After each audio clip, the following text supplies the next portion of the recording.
বুড়িগঙ্গা দখলমুক্ত করতে আজ আবারও উচ্ছেদ অভিযান চালাচ্ছে বিআইডব্লিউটিএ।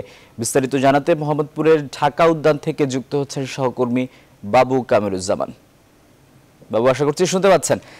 আজ কি ধরনের স্থাপনা উচ্ছেদ করা হচ্ছে, সেখানকার সার্বিক পরিবেশ কেমন দেখছেন?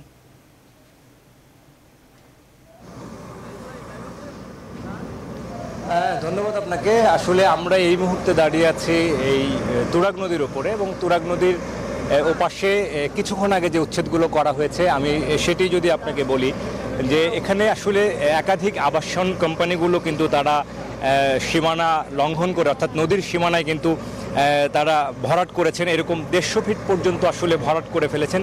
সেটির যে বাউন্ডারি ওয়ালগুলো ছিল সেটি কিন্তু সকাল থেকে আসলে ভাঙা হয়েছে, এবং দুটি আবাসন কোম্পানির যে ওয়াচ টাওয়ার ছিল সেটি ভাঙা হয়েছে। এবং এই মুহূর্তে আমরা আসলে তুরাগ নদী পার হচ্ছি, এবং ওপাশে গিয়ে কিন্তু বেশ কিছু আবাসিক ভবন রয়েছে।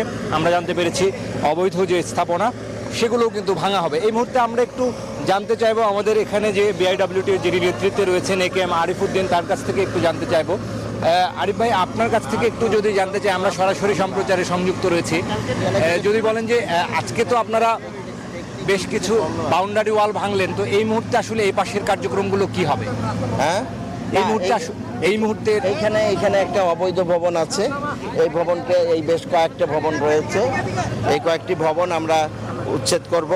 আসলে এবারের ভবনগুলো উচ্ছেদ অভিযানটা একেবারেই আপনার টেকসই অভিযান চলছে। আপনারা দেখছেন যে গতকালকে এটা সময়ের অভাবে শুধুমাত্র ওয়ালগুলো ভেঙে দেওয়া হয়েছে, এবং বিপুল সংখ্যক গার্মেন্টস কর্মী এখানে ছিল, যে কারণে গতকাল এটা পুরোপুরি উচ্ছেদ না করে আপনার আংশিক এইটা আজকে আমরা যে অংশটুকু নদীর মধ্যে পড়ছে সেই অংশটুকু পুরোপুরি ভাঙতে। একটু যদি বলি যে অনেক সময় এলাকাবাসীরা নানান ধরনের অভিযোগ নিয়ে আসছেন, দাবি নিয়ে আসছেন, সেগুলোর সাথে আপনারা কতটা তাদের যৌক্তিকতা খুঁজে পাচ্ছেন?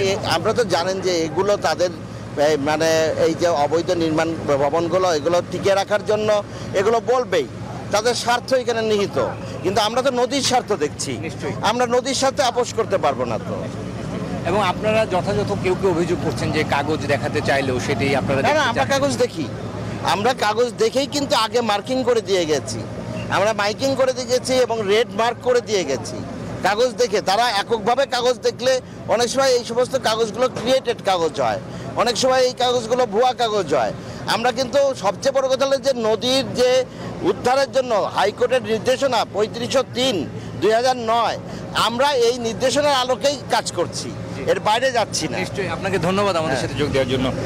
যেমন শুনছিলেন যে আসলে আজকে কিন্তু এই অভিযান কার্যক্রম আসলে ধারাবাহিকভাবে চলবে বিকেল 4টা পর্যন্ত, এবং আমরা যেটি বলছিলাম যে ওপাশ থেকে এখন কিন্তু আসলে বিপরীত পাশে চলে আসলাম। এখন কিন্তু এখানকার যে অবৈধ স্থাপনাগুলো ভাঙা হবে, অর্থাৎ আবাসিক কিছু ভবন রয়েছে গতকাল আংশিক এখান থেকে ভাঙা হয়েছে। বাকি যে কার্যক্রম চলবে নিশ্চয়ই পরবর্তী সংবাদে আমরা যুক্ত হয়ে আপনাদের মাধ্যমে আরও যে তথ্য রয়েছে সেগুলো জানানোর চেষ্টা করব। ফিরতে চাই স্টুডিওতে, আশিক আপনার কাছে। বাবু, আপনাকে অসংখ্য ধন্যবাদ যুক্ত হওয়ার জন্য। সহকর্মী বাবু কামরুজ্জামান যুক্ত ছিলেন মোহাম্মদপুরের ঢাকা উদ্যান থেকে। বুড়িগঙ্গা দখল করতে আজও উচ্ছেদ অভিযান চালাচ্ছে বিআইডব্লিউটি, সেই কার্যক্রমের সবশেষ খোঁজ খবর জানাচ্ছিলেন তিনি।